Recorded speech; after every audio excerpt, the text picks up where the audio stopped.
156.454.011 eleitores. É o maior contingente já registrado na história das eleições no Brasil. São 9.100.000 eleitores a mais do que nas eleições de 2018. Na reportagem especial a seguir, de Michael Mendes, a gente vai ver que nessas eleições o eleitorado se mostrou decidido em temas sensíveis da sociedade. Milhares de brasileiros depositaram futuro nas urnas neste primeiro turno. Nas ruas, o eleitorado se mostrou decidido em apontar os temas mais sensíveis e necessários para uma mudança em 2023. Saúde e educação. A educação foi uma unanimidade entre os eleitores mais jovens. Com a educação a gente consegue transformar muitas coisas e é um setor que a gente só vem retirando verbas. 51% de jovens entre 16 e 17 anos tiraram o título de eleitor em 2022, mesmo não sendo obrigados a votar. Para atender a esse número recorde, foram abertos mais de 42 mil postos de votação em todo o país. Para os estudantes, o novo presidente da República precisa priorizar alunos, como também os professores. Não está legal a educação na sua visão? Não, principalmente que eu vim de periferia, então eu sei muito bem como funcionam as coisas. Ao longo do período eleitoral do primeiro turno, as pesquisas indicaram um eleitor mais decidido, diante de todas as possibilidades apresentadas pelos candidatos. Para o cientista político Rubens Figueiredo, muita gente acabou decidindo o voto nas últimas 24 horas que antecederam o primeiro turno. Já no segundo turno, a história será um pouco diferente na hora de decidir em quem votar. A tendência no segundo turno, Michael, é que os eleitores fiquem mais atentos, porque como é uma decisão entre dois candidatos apenas, eles tendem a se informar mais do que está acontecendo, acompanhar mais os debates, verificar mais as propostas de cada candidato. Então, nesse sentido, eu acho que o segundo turno pode ter um pouquinho mais de qualidade no debate entre os candidatos e mais propostas e menos xingamentos. É diante da urna eletrônica que o eleitor vai decidir o futuro do Brasil para os próximos 4 anos. E ele vai escolher o deputado federal, estadual, governador, senador e o presidente da República. E ao confirmar com a tecla verde, ele não só vai validar o voto dele, mas esse voto também vai fazer a diferença para milhões e milhões de brasileiros. Nesse primeiro turno, as pessoas foram capazes de mudar a intenção de voto por causa das 3 principais preocupações que vêm tirando o sono de muitos brasileiros: a saúde, a educação, como também a economia. O que tem que melhorar? Acho que o salário dos professores e o salário dos médicos, né? Para eles ser valorizado, né? Hoje, nós somos a 4ª democracia do mundo em número de eleitores e eleitoras. Somos um país que divulga os resultados eleitorais no mesmo dia. E isso mostra um avanço na transparência, como também na eficiência do povo brasileiro. E quem ganha com tudo isso é a sociedade. A maioria do eleitorado brasileiro é formada por mulheres, 53%. São mais de 82 milhões de eleitoras. Para o cientista político Rubens Figueiredo, as mulheres vão fazer a diferença nestas eleições. Além das mulheres serem a maioria, as mulheres também têm galgado, né, nos últimos tempos, posições importantes na sociedade. Então, as mulheres são um segmento importantíssimo no eleitorado e que vão fazer diferença nessa eleição. No domingo de votação, mais de 697 mil eleitores votaram fora do Brasil, de acordo com o TSE. O número representa um aumento de 39,21% em relação a 2018 e a votação aconteceu em 181 cidades estrangeiras como Xangai, China, Nova York, Estados Unidos. Lisboa, Miami, Boston, Nagoya e Londres são os locais que concentraram a maior quantidade de brasileiros.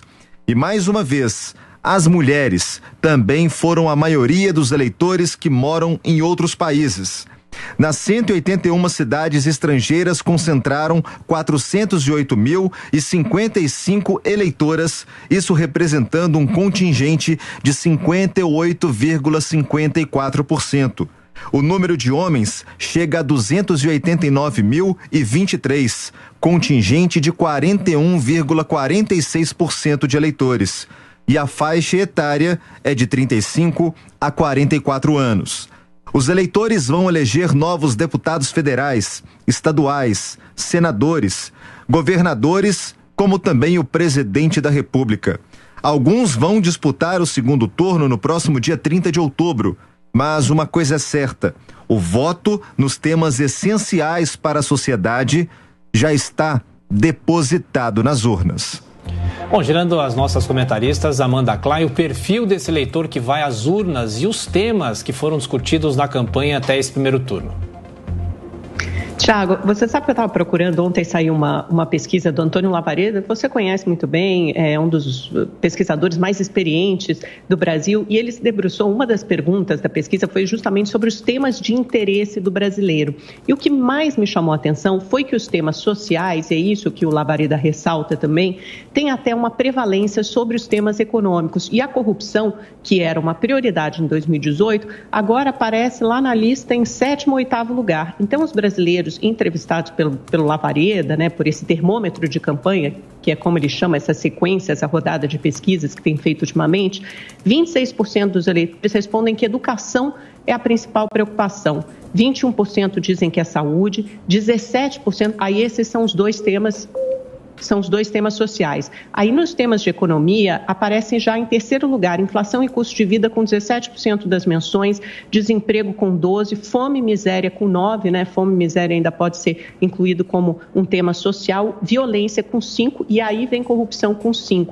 E quando você vai ver o recorte pelos candidatos, eleitores de cada um dos candidatos, Lula, Bolsonaro, Simone, etc., comparando entre Lula e Bolsonaro, é engraçado porque os eleitores, tanto o petista quanto o presidente da República, têm exatamente as mesmas prioridades, é dividido de forma mais ou menos igual. Por exemplo, educação é uma prioridade para 27% dos eleitores de Lula e 24% de Bolsonaro, saúde 19% e 21%, e assim por diante. Então, são brasileiros que estão apostando aí em 2 projetos diferentes. 2, eu digo porque são os com mais chance de passar para o segundo turno, se houver um segundo turno. Essa também é uma das principais questões que será respondida hoje por esse pleito de 2022, mas porque eles apostam em projetos de país que têm soluções, apresentam soluções alternativas diferentes sobre como endereçar, sobre como encaminhar esses problemas.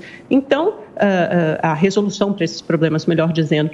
Então, é sempre interessante observar isso, mais mulheres que homens, né? Quase 53% de mulheres, são números superlativos. Aliás, se você pensar, eu estava vendo isso ontem, a diferença entre homens e mulheres, são quase 9 milhões de mulheres, porque a gente fala em porcentagem, o que quer dizer quase 53% contra 47% de homens. Isso representa um contingente de 9 milhões de mulheres a mais, dá um estado do Rio Grande do Sul em número de eleitores aptos a votar. Então, as mulheres, hoje, acho que o Rio Grande do Sul é o 5º maior colégio eleitoral do país, o 4º é a Bahia, é como se as mulheres fossem hoje um 5º estado, né, em termos eleitorais.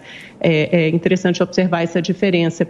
E outra coisa também são os mais de 156 milhões de eleitores aptos a votar. Temos que ficar de olho no índice de abstenção, que vem subindo eleição após eleição. Espero que isso não aconteça hoje. E também entre os que vão votar pela primeira vez, mais de 2 milhões tiraram o título de eleitor depois de uma campanha massiva do TSE. Isso também é muito bom. E o aumento dos eleitores estrangeiros, ou seja, o interesse pela política em todas as idades, em diferentes regiões. É muito bom observar isso. Cristina, qual a sua avaliação? Quem são esses novos eleitores? Cerca de 9 milhões é muita gente interessados em participar, fazer parte agora do processo eleitoral. É uma boa notícia? Mais brasileiros participando?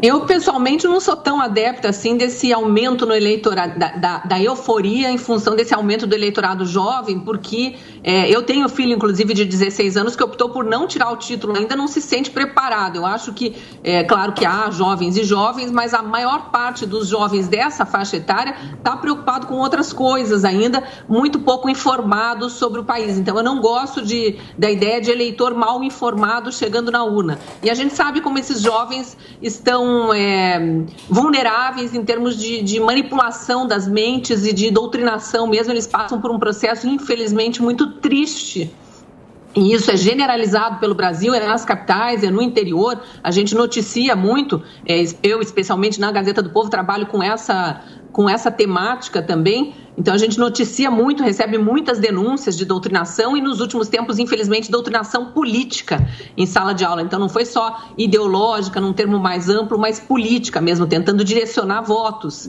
O que é muito triste, né? O eleitor devia votar com consciência e não por pressão do grupo, e a gente sabe que jovens, adolescentes especialmente, eles vão muito influenciados pelo grupo. Em relação às preocupações, né, demonstradas aí nessa pesquisa pelo eleitorado em geral, não me surpreende que educação e saúde sejam as principais no momento em que a gente sai de 2 anos aí de pandemia, em que saúde foi uma preocupação mundial, e com os colégios, especialmente aqui no Brasil, fechados, colégios e universidades fechados por muito tempo.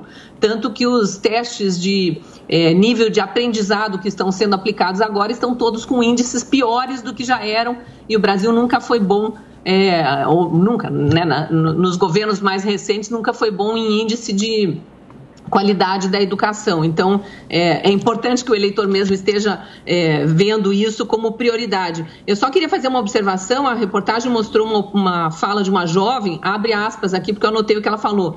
Educação é um setor em que a gente só vem tirando verbas. Eu não sei aonde que ela está buscando informação.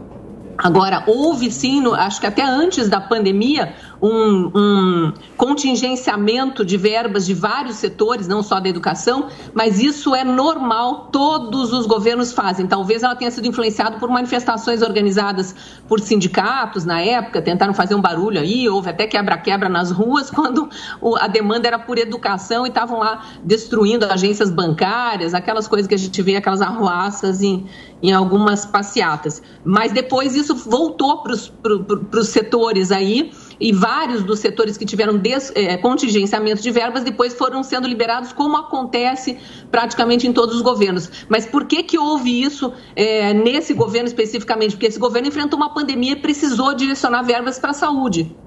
E a gente viu aí um aumento muito grande no investimento em saúde por parte do governo federal. Os estados e municípios tiveram dinheiro, construíram hospitais de campanha, compraram respiradores. Infelizmente, alguns estados não entregaram para a população esses respiradores, gastaram o dinheiro federal, mas não entregaram, tanto que há investigações em nível regional, especialmente no Nordeste. Mas, de um modo geral, a população foi atendida. E isso fica como um legado para os hospitais, para o sistema público. O que foi adquirido em termos de equipamentos ficou para o sistema público. Então, mas é importante que isso seja a demanda da população, porque são os serviços em que o governo mais é obrigado a investir.